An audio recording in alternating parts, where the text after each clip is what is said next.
365 대화를 위한 성경 통독 시간입니다. 11월 24일 328일 차입니다. 오늘 읽으실 말씀은 고린도전서 7에서 9장이고 묵상하실 본문은 고린도전서 7장 1에서 7절입니다. 말씀의 개요입니다. 고린도전서 1에서 6장은 고린도 교회의 분쟁과 도덕적인 무질서에 대한 책망과 훈계였다면 7에서 15장은 고린도 교회가 사도 바울에게 질문한 중요한 신앙 문제에 대한 답변입니다. 결혼, 우상 제물을 먹는 문제, 공적 예배, 부활 등에 대한 것입니다. 7장 1에서 7절은 음행을 피하기 위해 결혼해야 할 것과 서로에게 대한 의무를 다하라는 것. 8에서 9절은 미혼자와 과부는 독신으로 지내는 것이 좋지만 절제할 수 없다면 결혼하라는 권면이고 10에서 11절은 부부는 이혼하지 말라는 것, 12에서 16절은 믿음이 없는 사람과 결혼한 경우 각각의 사례에 대한 답변입니다.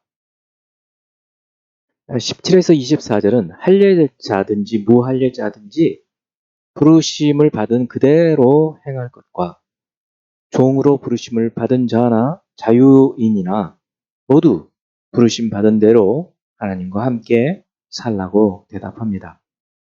25에서 28절은 미혼자의 결혼에 대한 개인적인 답변, 29에서 31절은 종말을 생각하며 모든 삶을 살아야 할 것을 말하고 32에서 35절은 주를 섬기기 위해 독신으로 사는 것의 유익, 36에서 38절은 결혼할 것인지 아닌지 고민하는 경우에 대한 조언의 말씀입니다.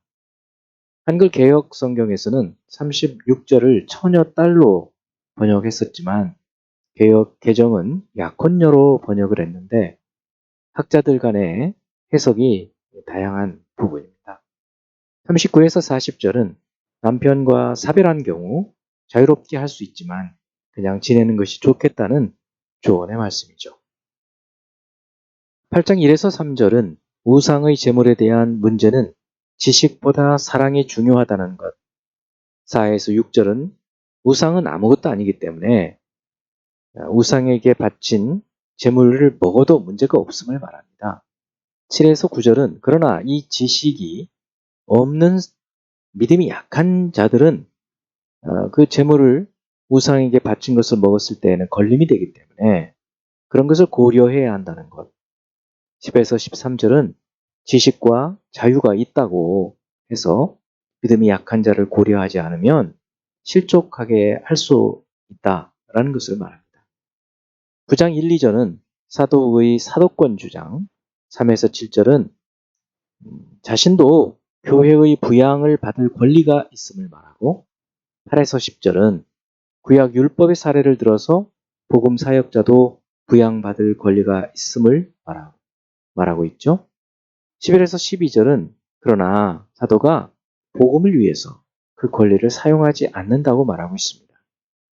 13에서 14절은 성전에서 섬기는 자가 성전에서 나는 것을 나누듯이 복음 전하는 자도 복음으로 살 것을 말하고 15에서 18절은 사도 자신이 이 권리를 쓰지 않는 것은 어떻게 하든지 복음을 전하기 위한 것임이라고 말하고 있습니다. 19에서 23절은 사도가 자유인이지만 종이 된 것은 더 많은 사람을 얻기 위함이라는 것. 24에서 27절은 운동선수가 상을 받도록 절제하는 것처럼 신앙생활도 상을 받도록 절제하며 살아야 할 것을 말하고 있습니다. 이제 예수 그리스도를 닮아가고자 하는 우리의 목표를 향한 여행을 위해서 질문하고 대답하는 시간을 갖습니다. 첫 번째, 7장 1절. 너희가 쓴 문제에 대하여 말하면 남자가 여자를 가까이 아니함이 좋으나. 자, 너희가 쓴 문제에 대하여 말하면 이라는 말로 미루어 볼 때 앞으로 사도가 다루는 것은 어떤 문제일 것 같습니까? 네, 이제까지는 사도가 파악한 고린도 교회의 문제에 대한 사도의 권면이었다고 한다면 지금부터는 고린도 교회가 사도에게 질문한 그 문제에 대한 답변이라는 것을 보여주고 있습니다. 너희가 쓴 문제에 대하여 말하면 이렇게 시작하죠. 두 번째, 7장 17절. 오직 주께서 각 사람에게 나누어 주신 대로 하나님이 각 사람을 부르신 그대로 행하라. 내가 모든 교회에서 이와 같이 명하노라. 7장 1에서 11절에서 결혼에 대한 일반적인 교훈, 12에서 16절에서 믿음 없는 사람과 결혼한 경우에 대해서 말하고, 이제 17에서 24절은 결혼의 원리를 일반적인 삶의 원리로 확장하고 있습니다. 결국 어떻게 살라는 말일까요? 신분이라는 것은 할례자냐 무할례자냐, 종이냐 자유자냐 하는 그런 거죠. 신분과 관계없이 현재 하나님께서 자신을 부르신 그 부르심을 받은 대로 현재 자신의 상태대로 살도록 말하고 있습니다. 종이 자유자가 되려고 너무 애쓰지 말라. 할례자인데 무할례자가 되려고 하지 마라. 하나님께서 부르신 그대로 살아라. 그러나 종이 자유할 수 있게 되면 자유하라. 또 그렇게도 말하고 있죠. 그런 겁니다.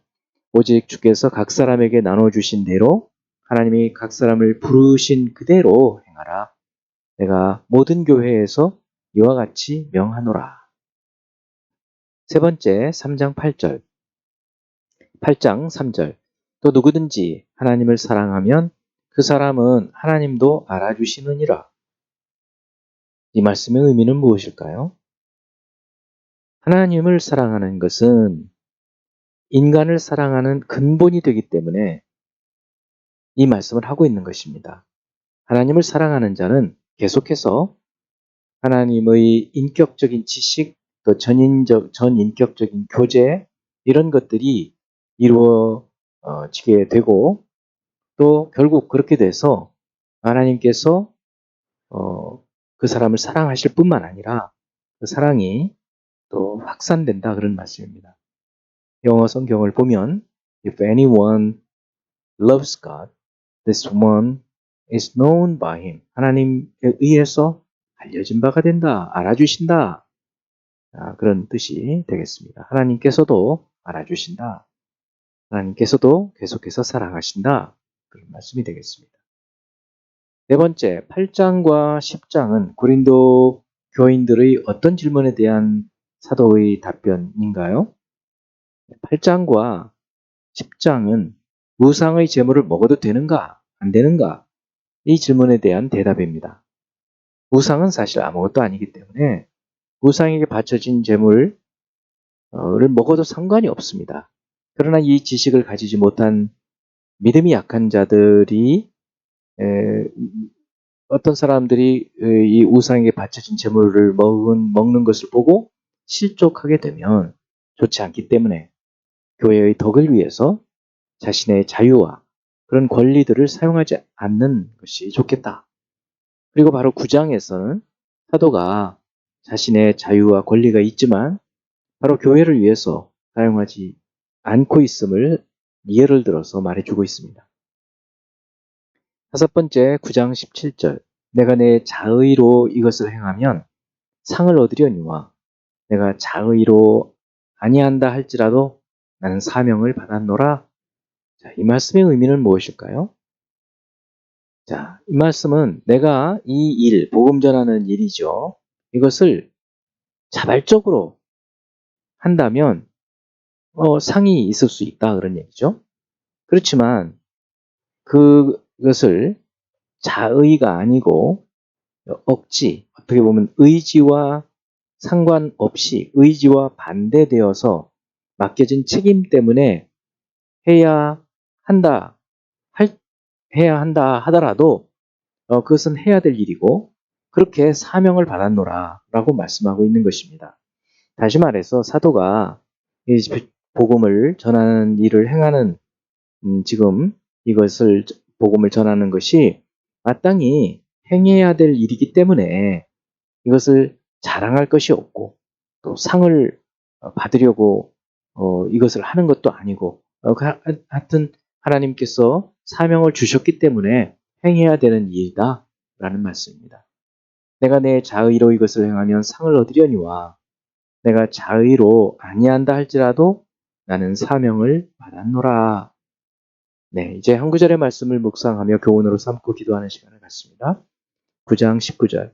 내가 모든 사람에게서 자유로우나 스스로 모든 사람에게 종이 된 것은 더 많은 사람을 얻고자 함이라. 어떻게 하든지 복음을 통해서 그리스도를 믿고 그리스도를 통해서 구원 얻도록 그들에게 마치 종처럼 자유롭지만 자유인이지만 그들을 생각하면서 그들에게 덕이 되게 하기 위해서 종인 것처럼 섬긴다. 그런 말씀이 되겠습니다. 참으로 고귀한 그런 마음이라고 할 수 있겠습니다. 기도하겠습니다. 하나님 아버지, 그리스도 안에서 우리가 모든 것을 할 수 있지만 그러나 우리 곁에 있는 믿음의 사람들을 생각하며 그들의 덕을 세우기 위해서 모든 것을 절제하며 살아야 하는 것을 말씀해 주시는 것을 봅니다. 절제의 성령의 열매도 맺히며 살아가는 저희들이 되게 하여 주옵소서. 참으로 고귀한 그런 마음들을 저희들이 갖고 주 앞에서 살기 원합니다. 예수 그리스도 이름으로 기도합니다. 아멘.